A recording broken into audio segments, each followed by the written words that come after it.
Assalamualaikum warahmatullahi wabarakatuh. Kami dari kelompok 7, kelas 3B, yang beranggotakan saya Siti Salamah Ramadhani dengan nomor NIM akhir 61, adapun rekan saya Dwi Agustin dengan nomor NIM akhir 23, Fitriatus Solihat dengan nomor NIM akhir 37, dan Dinda Nurhamidah dengan nomor NIM akhir 55. Bismillahirrahmanirrahim. Assalamualaikum warahmatullahi wabarakatuh. Perkenalkan, nama saya Dinda Nurhamidah dengan NIM 12420800055. Pada kesempatan kali ini saya akan membahas tentang fungsi, kegunaan, dan ciri khas statistik.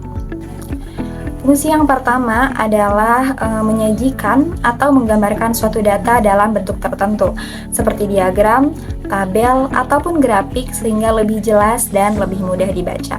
Yang kedua, menyederhanakan data yang rumit atau kompleks menjadi data yang mudah dipahami atau dimengerti. Contohnya, nilai 100 mahasiswa diringkas menjadi rata-rata 78 sehingga tidak perlu membaca nilai satu persatu. Selanjutnya, membuat perbandingan data dalam bentuk rata-rata maupun persentase satu kelompok dengan kelompok lainnya dengan mudah. Misalnya, data statistik menunjukkan bahwa kelulusan SMA A 95% dan SMA B 88%. Selanjutnya, membuat hubungan sebab akibat, sebab pokok suatu gejala yang kemudian dapat digunakan untuk prediksi.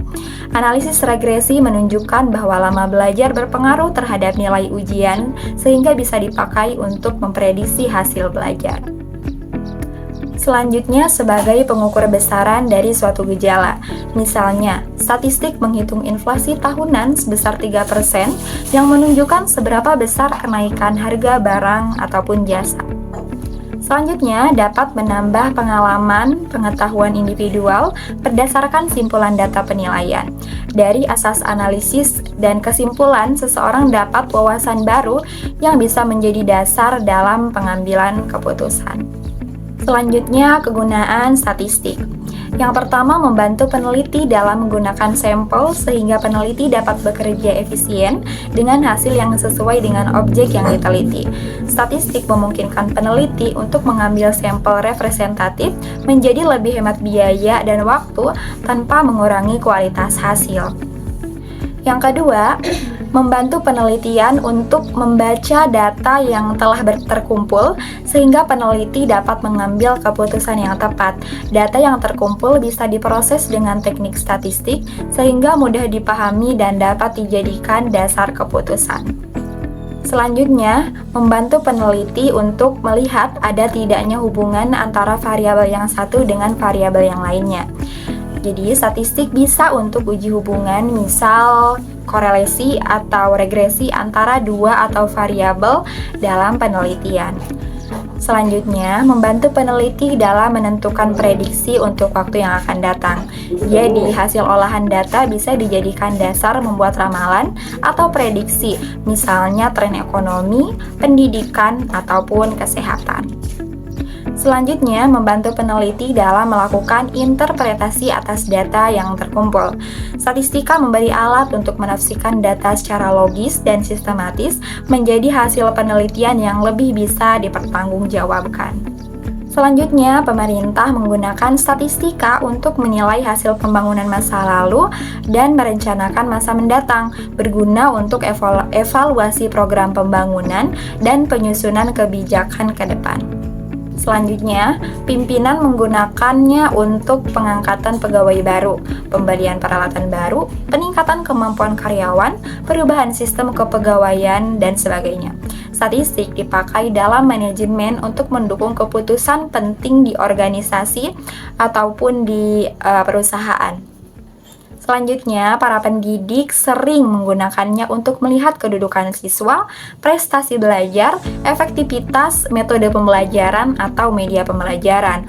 Guru menilai perkembangan siswa, membandingkan hasil belajar, dan mengevaluasi metode pembelajaran. Selanjutnya, para psikolog banyak menggunakan statistika untuk membaca hasil pengamatan, baik melalui tes maupun observasi lapangan. Statistika berguna untuk mengolah hasil tes atau observasi agar bisa dapat memberikan gambaran terhadap perilaku suatu individu ataupun kelompok. Selanjutnya, ciri khas statistik. Statistik bekerja dengan angka maupun bilangan. Nah, dalam hal ini, statistik berbicara data kuantitatif.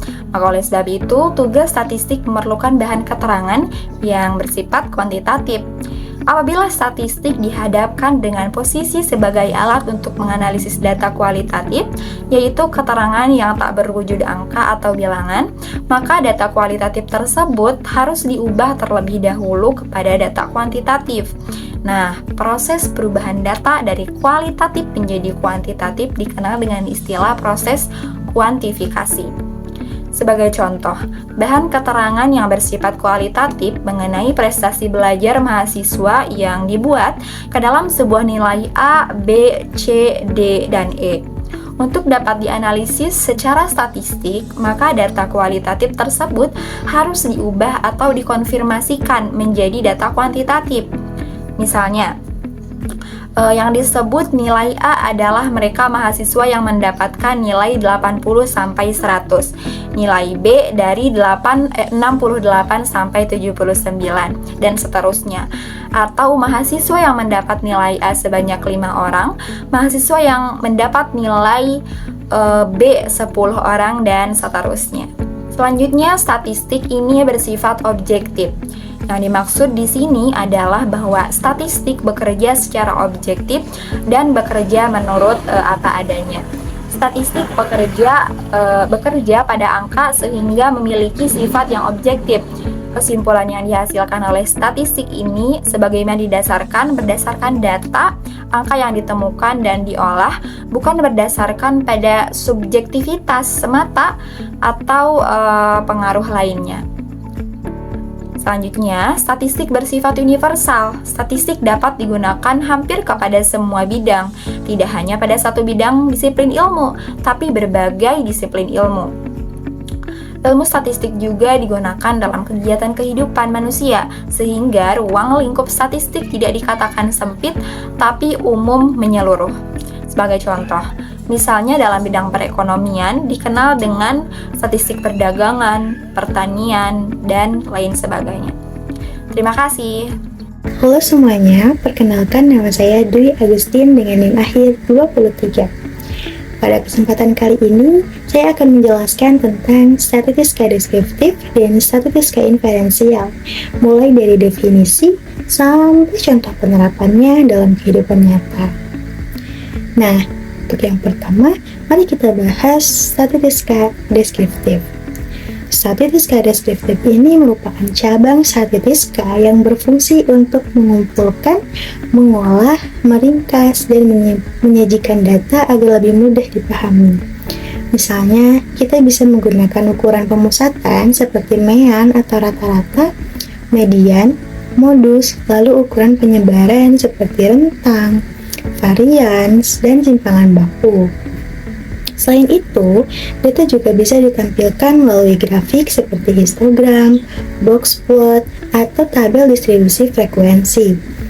Intinya, statistika deskriptif ini hanya menggambarkan data apa adanya tanpa menarik kesimpulan lebih lanjut. Nah, untuk selanjutnya ada statistika inferensial. Statistika inferensial ini merupakan cabang statistika yang memanfaatkan data sampel untuk menarik kesimpulan mengenai populasi. Dengan bantuan metode probabilitas, statistika ini digunakan untuk melakukan estimasi, uji hipotesis, atau prediksi. Contohnya memakai interval kepercayaan, nilai P, uji T, ANOVA, maupun regresi. Jadi, statistika inferensial ini lebih fokus pada menguji dan menyimpulkan kondisi populasi meskipun hanya memakai sebagian data. Nah, untuk sekarang kita masuk ke contoh aplikasi nyata. Untuk statistika deskriptif, contohnya itu adalah laporan kasus COVID-19. Nah, statistika deskriptif ini dipakai untuk menampilkan jumlah kasus harian, rata-rata mingguan, median usia pasien, hingga distribusi usia dalam bentuk histogram. Dengan begitu, kita bisa melihat pola penyebaran kasus secara lebih jelas dan mudah dipahami. Nah, sedangkan untuk statistika inferensial, contohnya ada pada uji klinis vaksin atau obat. Nah, statistika inferensial ini digunakan untuk menilai apakah perbedaan hasil antar kelompok pasien itu benar-benar signifikan atau hanya kebetulan saja gitu. Biasanya dilihat dengan nilai P kurang dari 0,05 lalu dihitung interval kepercayaan untuk mengetahui seberapa besar sih kepastian efek dari pengobatan tersebut. Jadi pada intinya, statistika deskriptif ini berfungsi untuk menggambarkan data, statistika inferensial ini juga berfungsi untuk menarik kesimpulan dan prediksi dari data sampel ke populasi. Sekian penjelasan dari saya, semoga bisa dipahami dengan mudah. Terima kasih atas perhatiannya. Wassalamualaikum warahmatullahi wabarakatuh. Saya Siti Salamah Ramadhani dengan nomor NIM akhir 61 akan menjelaskan terkait statistik parametrik dan statistik non-parametrik, di mana kedua statistik tersebut termasuk ke dalam jenis statistika berdasarkan asumsi distribusi yang digunakan. Yang pertama, saya akan membahas terkait definisinya. Statistik parametrik merupakan ilmu yang dapat diterapkan pada data yang memiliki sebaran distribusi normal. Intinya, statistik parametrik ini bisa diterapkan apabila memenuhi asumsi normal. Dengan kata lain, statistik parametrik ini bergantung pada populasi.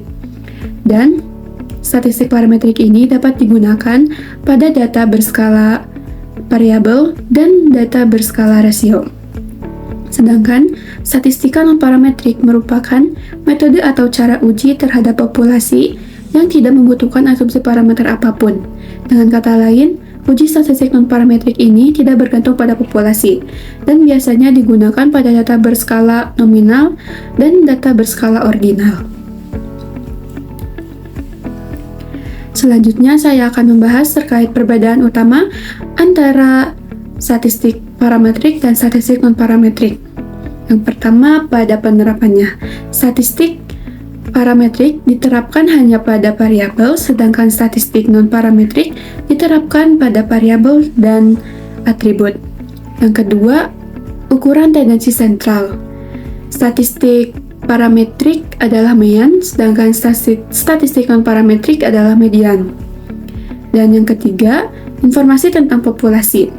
Pada statistik parametrik terdapat informasi lengkap tentang populasi, sedangkan pada statistik non-parametrik tidak terdapat informasi lengkap tentang populasinya. Keempat, perbedaan pada cara mengukur derajat hubungan antara dua variabel kuantitatif. Statistik parametrik dengan koefisien korelasi, sedangkan statistik non-parametrik dengan korelasi peringkat. Dan yang terakhir, pada pengukuran variabel. Statistik parametrik biasanya digunakan pada interval dan rasio, sedangkan statistik non-parametrik digunakan pada data berskala nominal dan ordinal.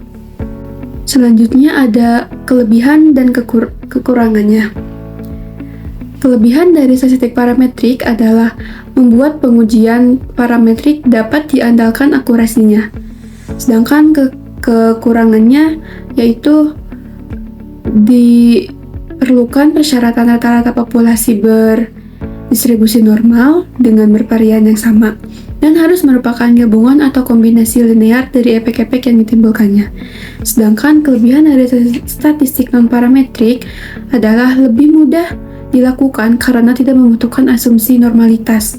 Sedangkan kekurangannya yaitu hasil tidak dapat digunakan untuk pendugaan karakter populasi. Sekian yang dapat saya sampaikan. Perkenalkan, nama aku Fitriatus Solihat dengan NIM 12420800037. Baik, di sini saya akan menjelaskan tentang klasifikasi data dalam statistika. Klasifikasi data dalam statistika terbagi menjadi 5 kategori. Yang pertama berdasarkan sifatnya. Nah, berdasarkan sifatnya ini terbagi lagi menjadi 2, yaitu ada data kualitatif dan data kuantitatif. Data kualitatif yaitu data yang berbentuk non-angka. Contohnya persepsi atau pendapat mahasiswa terhadap layanan akademik.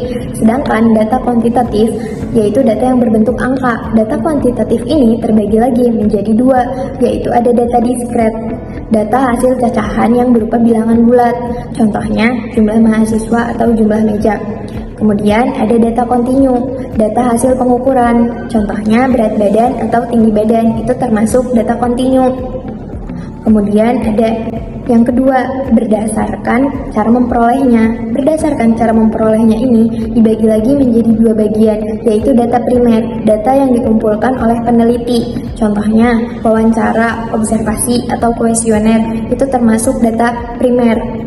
Terus ada data sekunder, data yang diperoleh dari luar. Contohnya itu jurnal atau buku, itu termasuk data sekunder. Yang ketiga ada berdasarkan sumbernya. Berdasarkan sumbernya juga terbagi menjadi dua, yaitu ada data internal, data yang diperoleh dari dalam perusahaan atau organisasi. Contohnya data kepegawaian atau keuangan perusahaan tersebut. Terus ada data eksternal, data yang diperoleh dari luar. Contohnya itu ada tingkat kepuasan penggunaan, itu termasuk data eksternal. Kemudian yang keempat ada berdasarkan waktu pengumpulan. Berdasarkan waktu pengumpulan terbagi menjadi dua, yaitu ada data cross-section. Data cross-section adalah data yang dikumpulkan pada waktu tertentu. Contohnya, ketika mahasiswa mengontrak atau mengambil mata kuliah statistika, jumlahnya berapa, itu termasuk data cross-section. Sedangkan untuk data time series itu data yang dikumpulkan dalam jangka waktu panjang secara berkala. Contohnya, jumlah mahasiswa pendidikan kimia dari tahun 2000 sampai 2010 itu termasuk data time series. Dan yang terakhir, yang kelima, berdasarkan skala pengukuran. Berdasarkan skala pengukuran ini terbagi menjadi 4, yaitu ada data nominal, data ordinal, data interval, dan data rasio. Nah, data nominal sendiri itu cirinya berdasarkan kategori namun tanpa urutan. Contohnya itu jenis kelamin dan keagamaan, itu termasuk data nominal. Sedangkan untuk data ordinal itu berdasarkan kategori namun ada urutannya. Contohnya itu ranking di kelas atau pangkat di kemiliteran. Kemudian ada data interval. Data interval ini berurutan dengan jarak yang sama, tapi tidak ada nol mutlak. Contohnya itu IQ seseorang atau nilai ujian, itu termasuk data interval. Dan yang terakhir ada data rasio, data numerik dengan nol mutlak. Contohnya itu ada berat badan atau tinggi badan. Sekian. Baik, di sini saya akan menjelaskan tentang berapa persen sampel yang baik dari sebuah populasi agar dianggap valid. Ukuran sampel yang baik tidak memiliki persentase baku. Populasi besar kurang dari 1000 cukup 10%. Populasi kecil kurang dari 100 cukup sekitar 30%. Kemudian untuk populasi yang sangat kecil kurang dari 30 orang itu diambil semuanya. Minimal 30 responden sudah cukup mewakili populasi, sedangkan penelitian eksperimen atau komparatif memerlukan 15-30 responden tiap kelompok. Jika populasi di bawah 100 sebaiknya diambil seutuhnya. Sekian presentasi dari saya. Sekian yang dapat kelompok kami sampaikan. Mohon maaf bila ada kesalahan. Terima kasih. Wassalamualaikum warahmatullahi wabarakatuh.